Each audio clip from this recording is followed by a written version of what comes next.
What's up, guys? Barry Gaming here, back with some more Idle Heroes news for June 25th, 2020. So, we have all the new events put together, the same old boring events shoved all into one nice little package. So, definitely loving it. It seems like it's here to stay. Let's jump into the daily rewards. So, because we have campaign, wishing fountain, gem boxes, and new events this week, our daily rewards are going to be 100 hourglasses and a super wishing coin. So same as what it has been pretty much the past few events. So not too bad there. What can you get with that campaign event loot, those hourglasses? Well, here we go. You can get a demon bell for 3600. So if you've been saving those universal shards, this is a great event to finally use it, especially if you need another demon bell.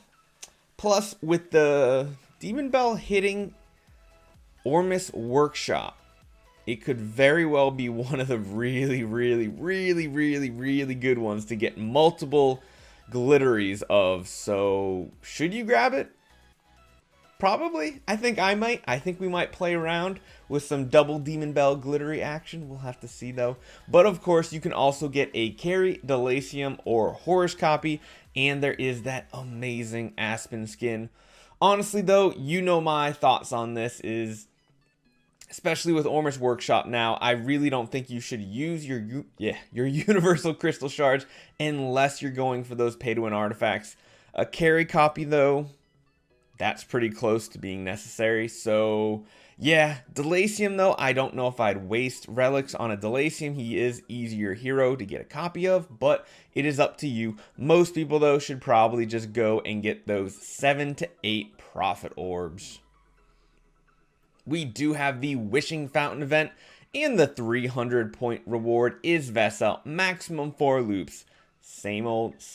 So actually, it's a pretty good one for newer players. If you're newer and you need to do Wishing Fountain, Vesa is a good hero to build, at least to 9-star early game, so definitely consider doing it. Most of us are probably just going to do the normal 1 loop. 240 is what it costs if you are VIP 3, I believe, or yeah, pretty much. So get that Wishing Fountain done.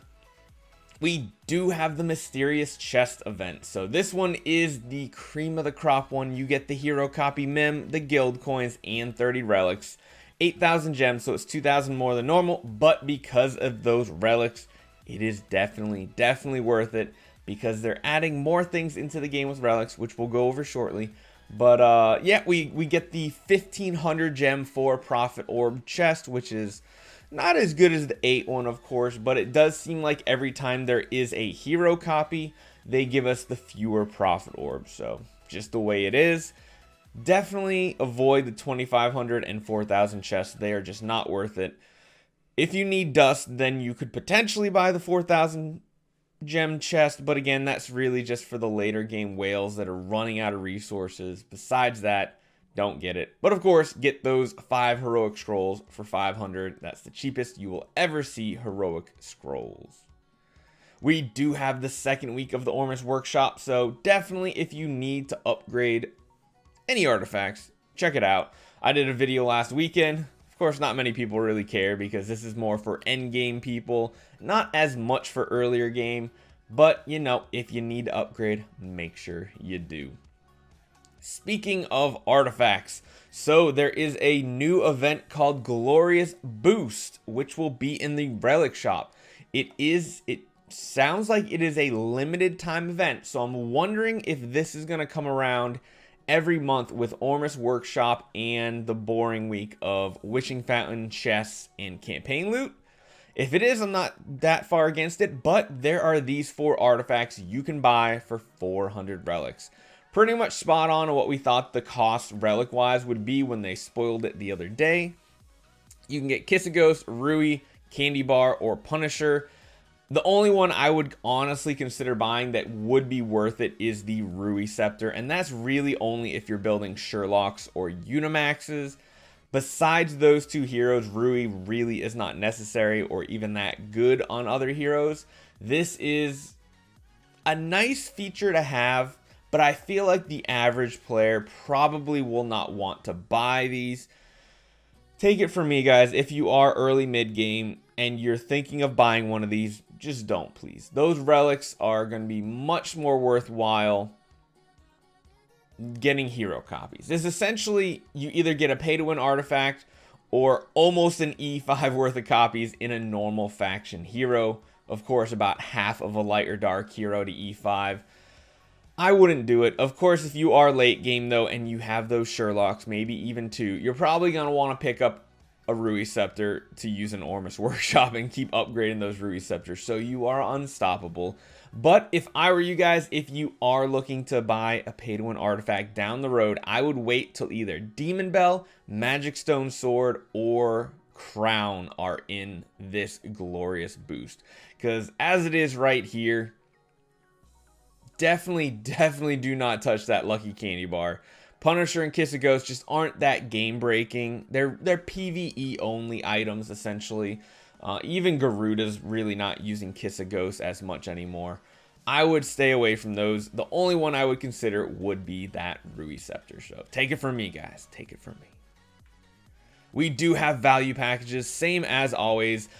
These packages are kind of cool just because we have so many different events together. So you're getting Prophet Orbs, Wishing Fountain coins, gems, and the event currency, the hourglasses. The one downside that I probably keep harping on every week or every month at this point for this event is we no longer get the hero copies. Used to get like the most recent hero, so we would have had like a Russell or a Drake in the top copy or the top offer. And then the next one down, we'd always get new skins. But they have been putting new skins out at other events, so it's probably good. Because most of the time it would be a $70 skin, and $70 skin is kind of expensive for even the whalier of whales. So, yeah. We do have some adjustments. So, there is that limited time exchange event in the Glorious Temple. So, it does sound like it's only going to be monthly.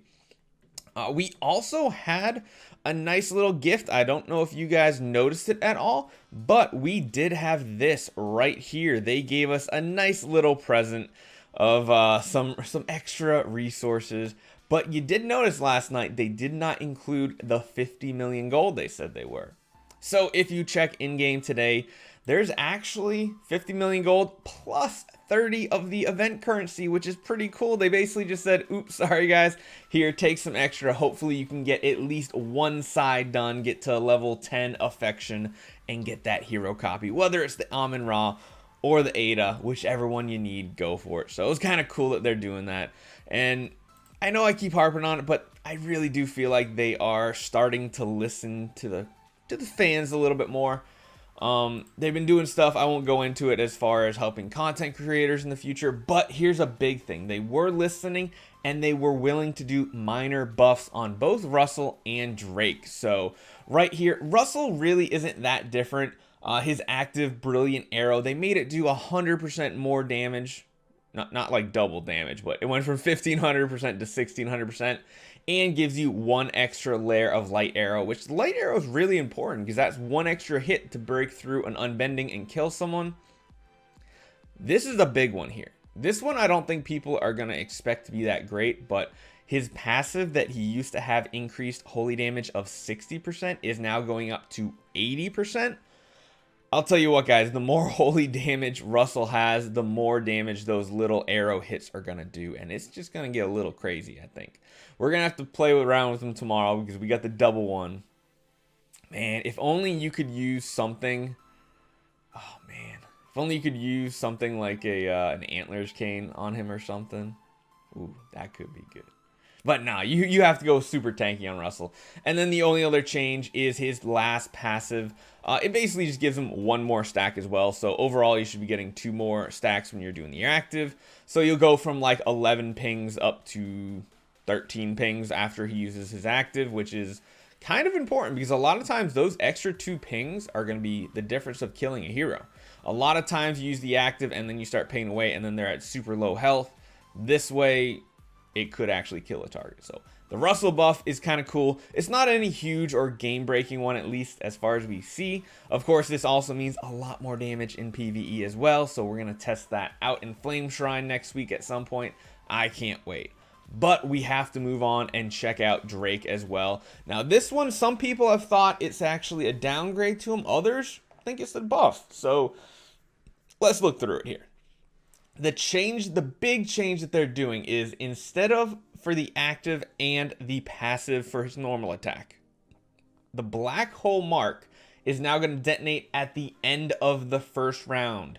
So to me, I feel like this is a buff on most people's team. Honestly, it could be a slight nerf on the optimal setups for Drake, where you have tons of debuffs and you really don't have to worry about the dark hole mark getting purified off. But this way it ends at, so essentially Russell's always going to go first, which is great. So at the end of that first round, it will, instead of doing 100% of the damage detonates, it will do 60% of the damage that target has taken from active and basic skills. That's not bad. It cannot be purified because I can't tell you how many times on an average team that doesn't have a ton of debuffs, his ability, the black hole mark, would never go off. It would always get purified. So to me, I feel like this is a buff to the average player who built Drake and just trying to throw him on any team. We'll do some testing, of course, but there is one other thing as well. So instead of his attacks being what applies the defensive attribute reduction, it is going to be at the beginning of battle and at the end of every turn. So it'll be the end of the turn, so beginning of the battle, someone will get marked immediately. So even if Drake isn't fastest on your team for some reason, it should still go on for everybody else. The enemy with the lowest health is disintegrated for 2 turns. Yeah, it's just the debuff, but it does look like the debuff itself is the same, but it's just guaranteed now. You don't have to worry about him going first necessarily. So overall, I think that is a buff. Let me know what you guys think. It's really cool to see that DH Games is kind of, you know, it does seem like they're listening. They're trying to make the events better. They make some mistakes. They say, oops, here you go. Here's some more event currency. I'm loving it. I do feel like, as June says and some other people, we are in the golden age of DH Games and Idle Heroes. So I hope it continues. I really, really hope it does. But let me know what you think about the buffs. I mean, this is the first time we've seen buffs like this to brand new heroes in forever. I don't know if we've ever seen a buff adjustment to brand new heroes this quickly. So hopefully you guys enjoy this week. It is one of those idling weeks, but at least we're getting all the low quality boring events done in one week, and then we're back to imps the following week. So let me know what you guys think. Make sure you hit that subscribe button and leave a comment in Tuesday's news video, guys, because we have 2 accounts we're giving away. Not going to give it away quite yet. We just had a big surge of subscribers, so I want to make sure everybody has a chance. We'll probably give it away sometime in the weekend, and I'll see you guys next time.